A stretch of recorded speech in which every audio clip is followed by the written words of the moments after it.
Assalamualaikum warahmatullahi wabarakatuh. Hari ini kita akan mempelajari tentang akhlak terpuji, pemaaf. Adapun tujuan pembelajaran kali ini adalah yang pertama, siswa mampu menjelaskan pengertian pemaaf.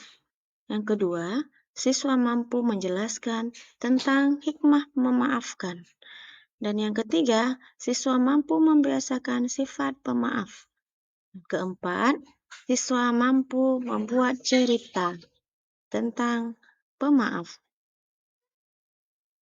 Nah, pemaaf berarti orang yang rela memberi maaf kepada orang lain. Sikap pemaaf berarti sikap suka memaafkan kesalahan orang lain tanpa sedikit pun ada rasa benci dan keinginan untuk membalasnya. Maka, sebagai seorang beriman dan memiliki etika moral dan akhlak, kita harus mampu menjadi orang yang pemaaf kepada sesama. Seperti firman Allah Subhanahu wa taala dalam Quran surat Al-A'raf ayat 199. Yang artinya, jadilah pemaaf dan suruhlah orang yang mengerjakan yang ma'ruf serta jangan pedulikan orang-orang yang bodoh. Dalam kehidupan sehari-hari, sikap memberi maaf jauh lebih baik dan lebih mulia daripada yang meminta maaf. Orang yang memberi maaf biasanya didasari adanya kesalahan yang diperbuat orang lain terhadapnya. Kemudian dia rela memaafkan kesalahan orang lain tersebut. Berikut kita saksikan tentang kisah Nabi Muhammad yang selalu memaafkan.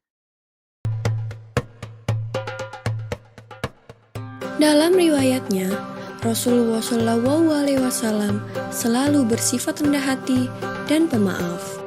Tiada terhitung banyaknya cacian dan hinaan yang diterima beliau dari kaum kafir Quraisy. Namun, beliau tetap berbuat baik terhadap orang-orang yang menghinanya itu. Salah seorang yang sangat membenci Nabi Muhammad SAW adalah seorang nenek tua Yahudi yang kebetulan jika Nabi berangkat menuju ke masjid selalu melewati rumah si nenek. Suatu hari Rasulullah hendak melewati rumah itu dan nampak si nenek yang sedang menyapu rumahnya. Si nenek dengan buru-buru mengumpulkan sampah dan debu dari rumahnya. Ketika Rasulullah lewat di depan jendela, maka dilemparkanlah sampah dan debu itu. Rasulullah pun terkejut. Namun ia tidak marah begitu tahu siapa yang melemparnya. Malah Rasulullah mengangguk sambil tersenyum.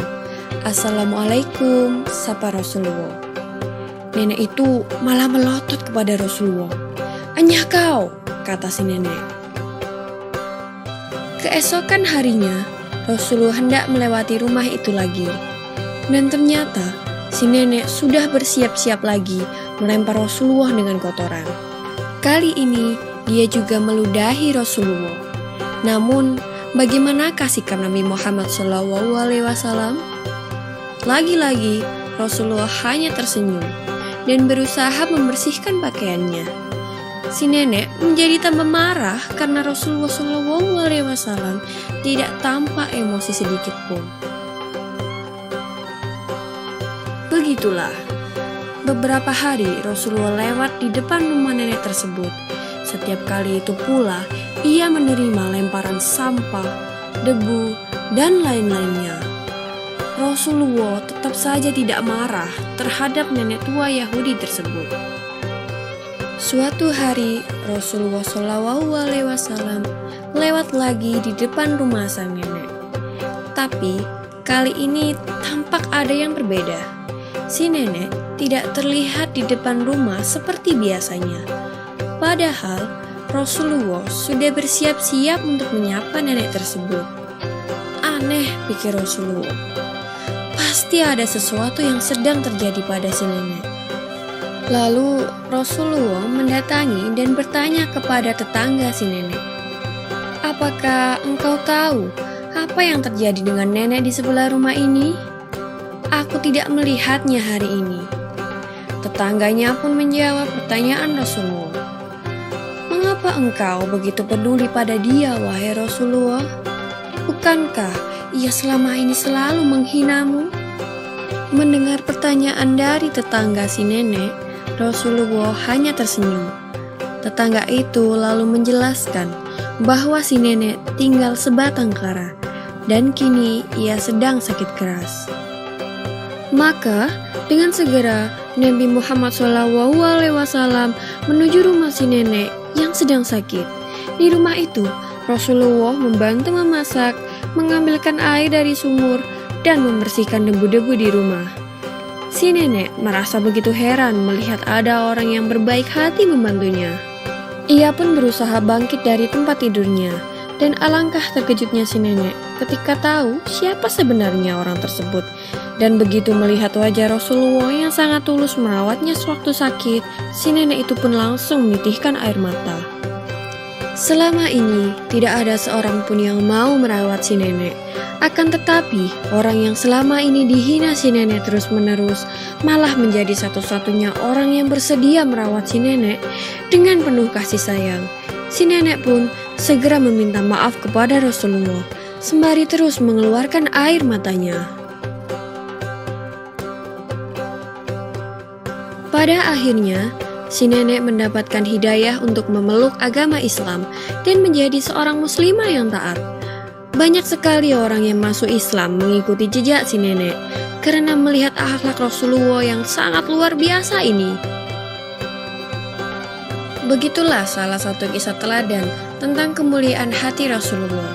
Semoga kita bisa mencontoh apa yang beliau lakukan kepada orang lain yang telah berbuat jahat, dan senantiasa bersedia memaafkan seperti yang diajarkan Nabi kita Muhammad SAW. Hikmah yang dapat dirasakan dari sikap pemaaf diantaranya adalah sebagai berikut. 1. Orang pemaaf akan mendapatkan perlakuan yang lebih baik dari orang yang dimaafkan. Yang kedua, orang yang pemaaf akan memperkuat tali silaturahim dengan orang lain, termasuk orang yang dimaafkan. Dan yang ketiga, sikap pemaaf menunjukkan seseorang tersebut bertakwa. Artinya, orang yang tidak memiliki sikap pemaaf berarti dia tidak disebut bertakwa dalam arti yang sebenarnya. Anak-anak, hendaklah kita senantiasa menjadi orang yang meminta maaf dan memaafkan kesalahan orang lain. Jangan lupa belajar dan sampai jumpa di pertemuan selanjutnya.